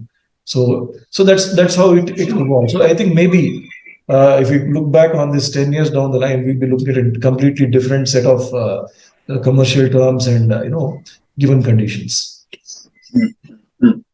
Arjun, you had a point, and then Pulak Prakash after that. Yeah, I just had a minor technical point on some of the comments that Kavin made regarding the JCM. So while it's correct that the JCM predates the Article 6.2 mechanism, the latest guidance, it's very, very clear that it says that implement the JCM consistent with guidance on cooperative approaches referred to in Article 6, paragraph 2 of the Paris Agreement. So that is how JCM should be looked at. The guidance itself says that it has to be consistent with 6.2. So that technical matter, I wanted to just sort of point out that it has to be aligned with Article 6.2. So while it is, Arjun, it's still conformed. It still conforms. It does. That's what I mentioned as well. It conforms, but it predates. So it is a mechanism you that was said set that it up doesn't for necessarily. My different- point that it has to, based on the guidance. So just that clarification, I think, is important. Sure. From the perspective of the audience. Right? Yeah. Thanks. Pulak, and please introduce yourself as well, Pulak. Yeah, good afternoon. This is Pulak Prakash. I work for Bureau Veritas, which is a global leader in testing, inspection, and certification. My question would be for Shashi and Kevin. Just trying to understand the CDM methodology for the green hydrogen production. So how do you see this going forward for the green hydrogen projects that are now coming in feasibility discussions in India? Do you see this methodology would be adapted, or there would be an Indian context to the entire methodology that we're going to go to? Can I take that, Kevin? Yeah, Shashi, go on, please. Yeah, in fact, I would also ask Arnie also to come in after me, but several things will happen parallelly. If we look at it historically, that's what we anticipate, right? Definitely the Indian carbon market will also evolve its own methodology, but it will also definitely closely parallel the CDM approved methodology, because if you look at the entire carbon market and so on, it's all based on the UNFCCC and what has come in Kyoto Protocol and then all those things after that. So of necessity, it will have to take off with the CDM as a base. But we anticipate that the Indian carbon market will also come up with its own approved methodology sooner than later. And in fact, this was discussed in the recent stakeholder consultation. Quite a few stakeholders also mentioned that. So that is one thing, right? So CDM will also be there, right? And especially with 6.4 and the governing body for that coming into effect, maybe by the end of this year, it will be in place and operational. So that will be there under 6.4 or CDM or whatever we call it. We'll have things happening, and there's an approved methodology for CDM. That's one. Number two, the Indian carbon market also is likely to come up with a closely parallel methodology of its own. Three, there will be the Veras and the gold standards of the world, which will come up with their own methodology, probably with additional layers of stringency and verification and validation, which will function for its purpose in the voluntary carbon market. So these three things will happen in parallel, and all of them will be very active in India is what we anticipate, because as Kevin mentioned, as we mentioned right in the beginning, this is the right juncture for the carbon markets globally and particularly in India. And that is obviously evidenced by the fact that government has come up with its own Indian carbon market mechanism. So this is what the broad answer. But if you have some more technical, if you would require some more technical detail, then maybe Arnie, is there anything you would like to add? Yes. In the CDM methodology, they have restricted only you can use the new power plant. But just consider a situation, someone only want to put their own hydrogen power plant and take power from past or the old solar power plant. Then what's happened?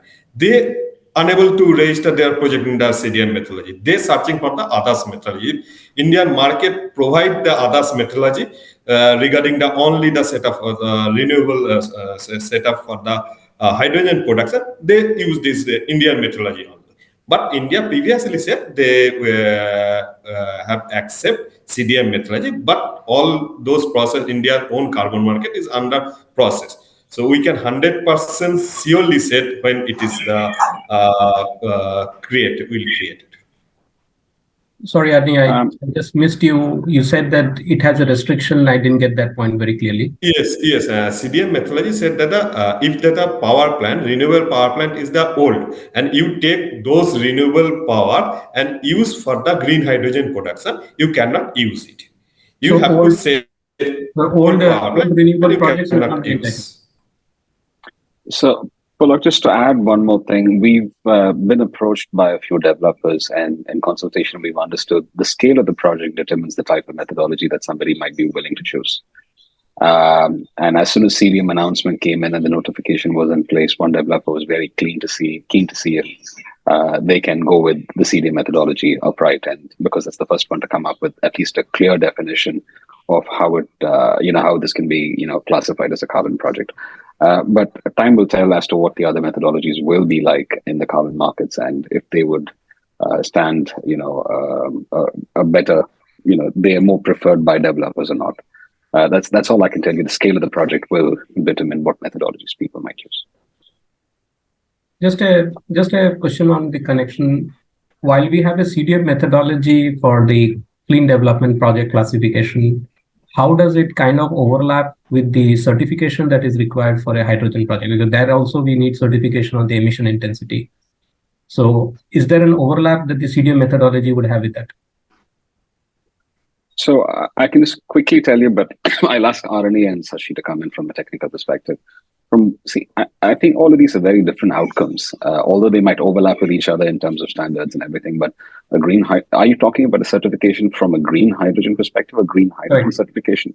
Yeah. They and CDM cannot be correlated at this point. The parameters might be the same, but the certification outcomes are very different to each other. Because here you're talking about a carbon project. There you're talking about a certification for green hydrogen. For example, we are talking about hydropower today, where they've announced something called hydropower sustainability standards. Getting that certificate does not mean they're eligible for the carbon markets, but then they become more preferred for the carbon markets because the integrity of the project is not in question anymore. Let me then go back to the three panelists. What is your ask of the regulators? And we have not really spoken much about who's buying. How do you bring money into the carbon markets? Again, Sanmit, quick answer to your question. The whole question of offtakes and the ecosystem, to use green hydrogen, we've already seen Japan, Korea, and all these other countries where the infrastructure is taking off, and hence they are driving the demand at this point. Now that is completely different to the question. Coming back to your question, Sanmit, again, I'm going back to the fundamentals. Get the standards right. I know green hydrogen is working on standards. Everybody's working on standards. Get the standards right. What qualifies as green hydrogen? You get that right, and then I think the methodologies will rub off that, because even the question that I believe Pulak asked earlier was, hey, is there going to be an overlap between a certification from standards versus the CDM methodology? Absolutely no. They will be two different things. Get the standard right, then the methodology will rub off it, but they will have an interplay with each other, and that will determine clarity in how green hydrogen should be produced, and then we'd be able to bring in the power of the carbon markets, because then there will be clarity, integrity as to this is what green hydrogen projects are. And, the whole ecosystem sort of thrives further from there. So, see, I guess there are a lot, because this framework has just come recently, the Indian carbon market framework. So I guess a lot more clarity or evolution is needed, and of course, government is taking the steps in the right direction. So I guess we have to wait and watch how government come up and they provide the procedures, or lay down the standards with the consultation of the industry players. Right. Thanks, Sanmit. So what can regulators do? Again, depends on which market we're talking about. So maybe I'll talk a bit about all three markets, the CCTS, Article 6, and the voluntary carbon markets. So I'll start with the CCTS, where of course we have sort of a framework in place, but in terms of operationalization, we're still very far away from that, right?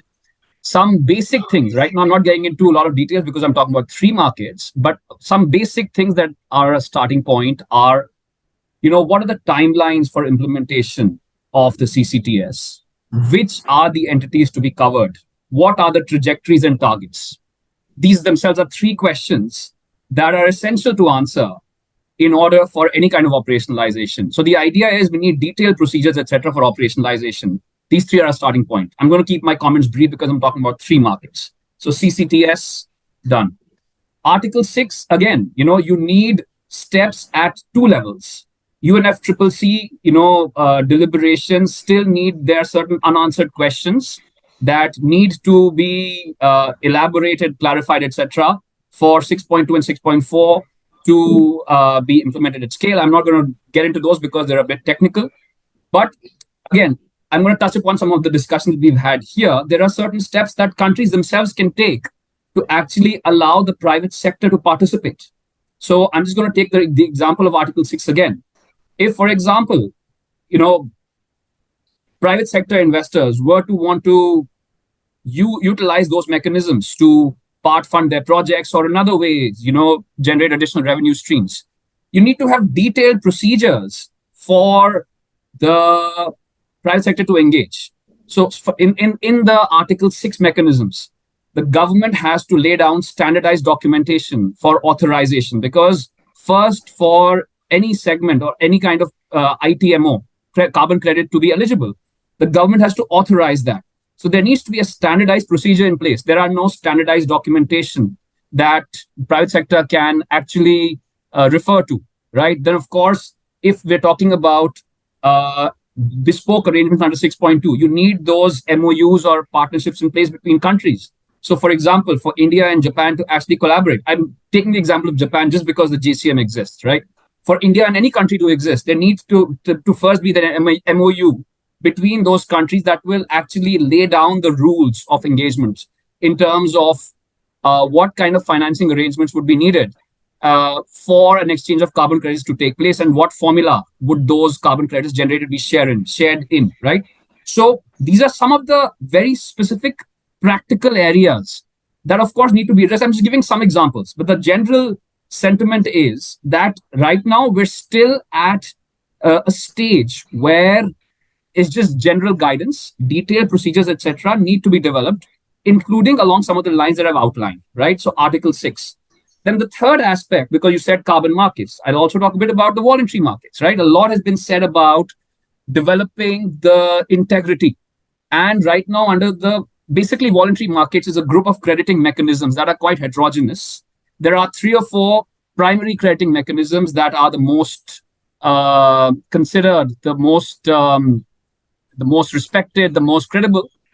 But in terms of integrity, right, voluntary markets are not regulated by anybody.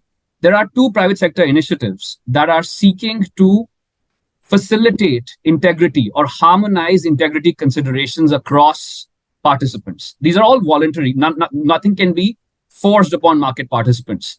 But the 2 initiatives are the VCMI and the ICVCM. So the ICVCM is the Integrity Council on Voluntary Carbon Markets. They are working on the supply side of the carbon market.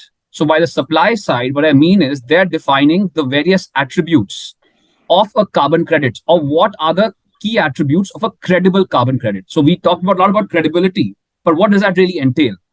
So the ICVCM CCP, core carbon principles, outline what those specific attributes of a credible carbon credit are. And the idea is, can these kinds of mechanisms harmonize standards across crediting mechanisms to produce some kind of uniformity? So from the supply side, the initiative is ICVCM. There is another initiative that seeks to provide credibility of claims on the demand side. So when I say on the demand side, it means under what conditions can corporates make claims or make credible claims towards the use of carbon credits for their decarbonization objectives. So the initiative that is driving this is the Voluntary Carbon Markets Integrity Initiative. It was started by the COP26 presidency, championed by Mark Carney. And again, it's a private sector initiative that is seeking to standardize what constitutes credible claims from the demand side. So in terms of the voluntary carbon markets, these are the 2 kind of standardizing initiatives that, let's say, if they are accepted by the market and have wide acceptability, can produce some kind of standardization. So and the caveat is that there's no regulation really of voluntary markets. These are voluntary initiatives, but they're seeking to standardize. So they're kind of acting like quasi-regulators.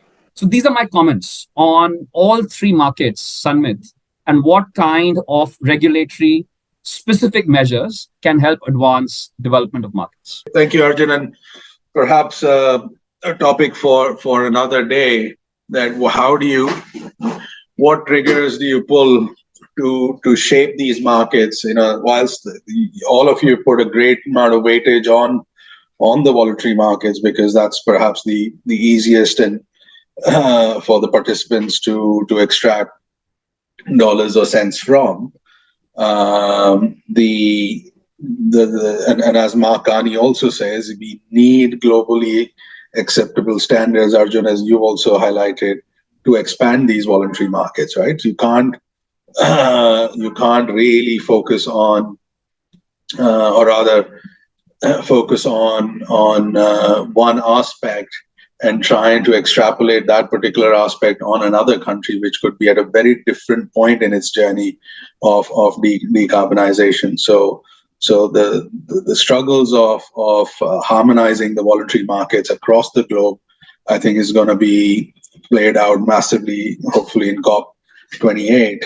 But in absence of that, and whilst we're walking through that journey, are there other instruments that we can use? So not for today. I think we've kind of run out of time, and we need to discuss. I think this particular topic warrants a much longer discussion, some philosophical, some structural, but come with ideas as to, because regulators are saying, as much as, yes, we can put mandates onto the market participants, we need an indication also from the investors. We need an indication to what degree, if we impose pricing on the consumers or the buyers of the credits, would it lead to green inflation? And in this hyper or expansive inflationary environment, there's pushback from a lot of the corridors, and a lot of the sentiments are negative at the moment, because the cost of living crisis is worrying everybody. So there are many forces at play, but we still haven't answered that fundamental question as to what should be the price of carbon. Not for today, but I'm just flagging it up for all the other participants that we should carry this discussion. Thanks, Sanmit. Sanmit, it's a very fundamental question. So let's say, if there's a global or a national mandate to use green hydrogen, for the lack of a better example, let's say if GOI comes up with a green hydrogen mandate for refineries in future. In this case, the refineries consume the green hydrogen, but also trade its credits to make it less expensive for end consumers. Will it still mean that the refineries are complying with the green hydrogen mandate, since they have already parted ways with the green attributes? So just a very fundamental question. Oh, they have banned the green attributes. That's what they... Yeah, sure. Firstly, I'll bring Arani in, and Sashi, maybe you can jump in. Quickly, mandates are a strong deterrent for additionality, Bhuvan. If mandates are in place, then the additionality component is taking a back foot. Because when it is a mandate, the impact for of emission reduction is going to happen without carbon credits having to come in to make sure that the project is viable. Okay, this is in principle, but then technically, I think Arani would be able to give you a better sound off. Arani? Now is the methodology for the production, not as a uses. Even in the future, if some mandate come for the uses, then the user cannot claim for it. Then only the producer claim the carbon credit, and user unable to claim it.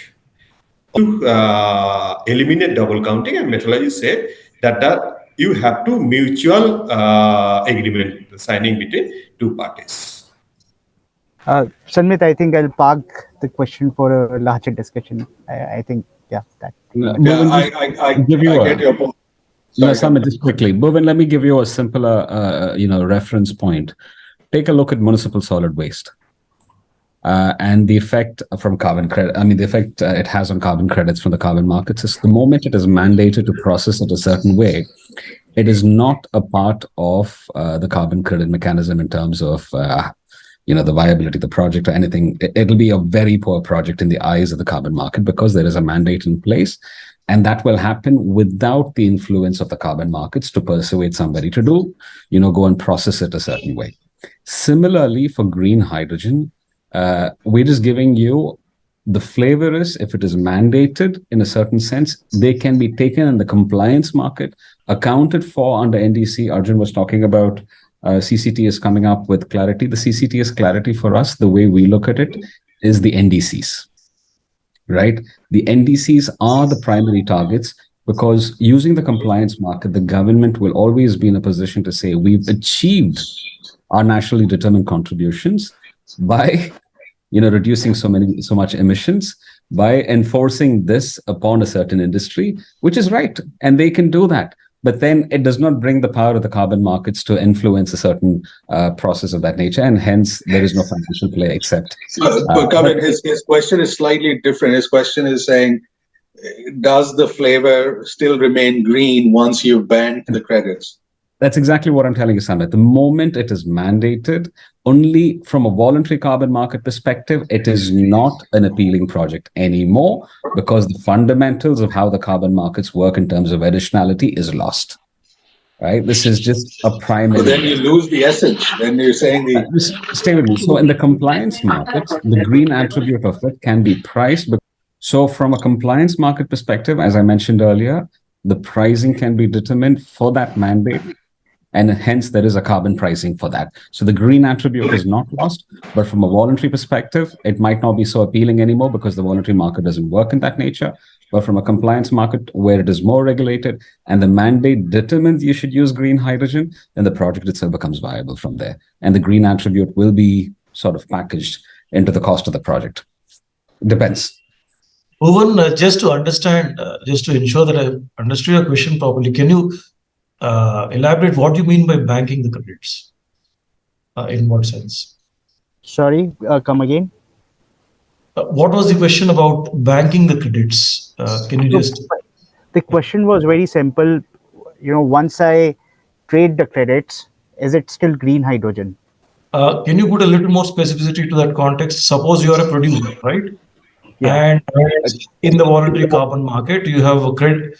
You have generated credits for your production of green hydrogen, and you have traded them, right? So then. So, Sashi, my question was, let's say, in a hypothetical scenario, let's say if there's a mandate or an announcement that we'll use this much amount of green hydrogen in our production. If tomorrow I were to produce green hydrogen and consume it, but also trade its credits in voluntary or compliance markets, will it still remain, or will I still be complying with my target or with my mandate, considering I've already parted ways with the green attributes of the hydrogen? Yeah, first of all, if you're using it, after producing, you are actually selling it to a consumer, right? That is one. Yeah. You are a producer. Of course, you can have captive production as well, but yeah, speaking about a general scenario. So, and then you're saying that, that is already mandated by, let us say, the government of India, right? Yeah, or it can be my a corporate announcement as well. It can be a part of my ESG commitment. So corporate announcement will have to be dealt separate in a slightly different way compared to a mandate by the government. Sure, sure. But yeah, but taking off from what Kavin mentioned, right? So if you look at the voluntary carbon market, for example, in that case, the mandate will become a part of your baseline consideration. Okay. So, for example, if you look at the, Kavin mentioned municipal solid waste, or you also look at plastic waste recycling and so on, there is something called EPR, extended producer responsibility. Now, to the extent you are bound by that EPR, you cannot claim credits. But beyond that, if you are recycling, you can claim credits. Something similar will have to happen for green hydrogen as well.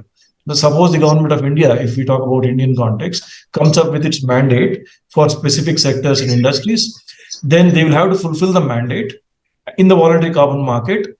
They'll have to fulfill the mandate, and beyond that, if they show production, then that will be. So this is again a very broad simplification of it. There'll be, you can always put a story around it and show other additionality layers and convince your voluntary carbon market registry that you get X amount of credits, right? There are always specific case-to-case. Sasi, his point is, do you lose the green credentials if the credit is then traded? So I wouldn't put it that way. I wouldn't structure it that way. The green credentials are there, but you use those to meet your mandatory requirement. That's it. Right? And green also credential. Over and above that, if you want to trade in the voluntary market, you have to do better. So there's a different treatment of the same molecule in different markets, right? Yes, it's already happening in the PAT scheme, right? In terms of energy efficiency and so on, energy and fuel efficiency in various mandated industries, right? Designated consumers. In that, once you meet your whatever the cap, after that you can trade. So I think a similar mechanism have to come into play for the green hydrogen production as well. Sanmet, also there's one more thing. It's also a question of double counting.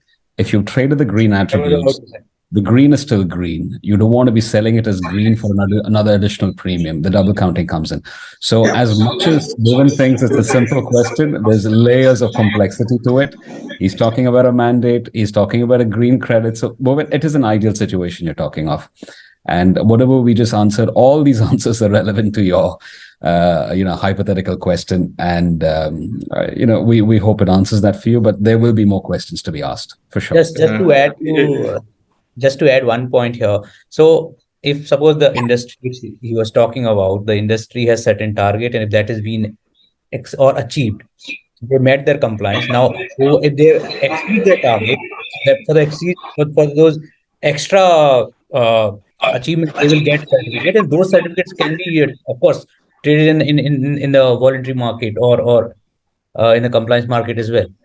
Yes, I have just clarified. If mandate comes from any regulatory end, then you cannot claim for both.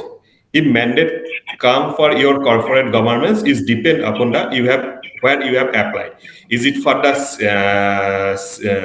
CDP or others, any corporate government like the GRI and their regulation, what they said. If they said that, okay, like the CDP said that, if CDP said that, you can only claim that extra amount. But in the GRI, they have not said anything. So it depends upon which regulation they have applied for their corporate governance. But definitely, government side or the regulation side, any mandate, they cannot claim for it. Yeah, thanks, Arnie. So I didn't answer that part of it, Bhuvan, but yes, when you come to corporate ESG, right? So as Arnie rightly mentioned, it depends on which ESG standard you are subscribing to as part of your reporting protocol, right? So different reporting mechanisms prescribe different ways of, claiming credits beyond what you're demonstrating a commitment towards, right? So each case has to be dealt separately. But the simple answer is, from the absolute sense, the green credit is a green credit. It's simply a question of how that credit is used or retired or helps you to meet a certain voluntary or mandated compliance requirement. So just to cap it off, you don't lose the green credentials whether you get a premium or not. That is really what matters, and that's a whole different ballgame for another day. So, everyone, thank you so much. For the first time we've overshot our slots for 2 hours that we put for each workshop, which signifies that there's a lot of interest, but also a lot of complexity in this topic, right? That there are no straight answers. There are lots of gray areas, only because ultimately, and this is a very philosophical question, who pays for the price of carbon, right? So different markets are getting established, some mandatory, others are voluntary, right? And ultimately, yes, they're all moving in the same direction, but is that the speed of direct travel is not fast enough. And really what I was hoping that we should be able to come out is what are those measures that we need to take to accelerate the speed of direction, as well as increase the participation of more capital providers into the market. But as I said, these are questions for another day. So on that note, I'd like to thank all my lead discussants, not only the named discussants, but also those from Kavin's team who came in, Sasi and Arani. Thank you for your contributions as well, and to all the participants who've taken time to sit this afternoon or evening and participating in the session. Please fire in your questions, those that have not been answered. And like previous workshops, we'll put a summary out in the next few days, and you can go and look at the previous workshops videos as well as summaries that are available on the Green Hydrogen website. There's a link over there. The next two workshops are on how do we increase the supply of equity capital, and then the final workshop will be on supply of debt capital. And then we culminate our workshops with the Climate and Energy Transition Finance Summit on 28th and 29th of November in Delhi. So look out for the messages and invitations, and feel free to reach out to us or any of the discussants who will remain available to answer the questions that you might still have. Thanks, Amit, and thanks everyone who's here with us today. We've had very good participation, building up from each of the workshops. And I think the next two workshops that Sanmit mentioned on increasing supply of debt and equity is very, very crucial for the energy transition. And also it's a very important element in the entire program that we're running. And I think the summit will have a very strong focus on these two aspects. So I look forward to having everybody on the next workshop. And if there are others in your organizations that you think, are subject matter experts who can contribute to these discussions, or if your organization can benefit from these discussions, please write to us.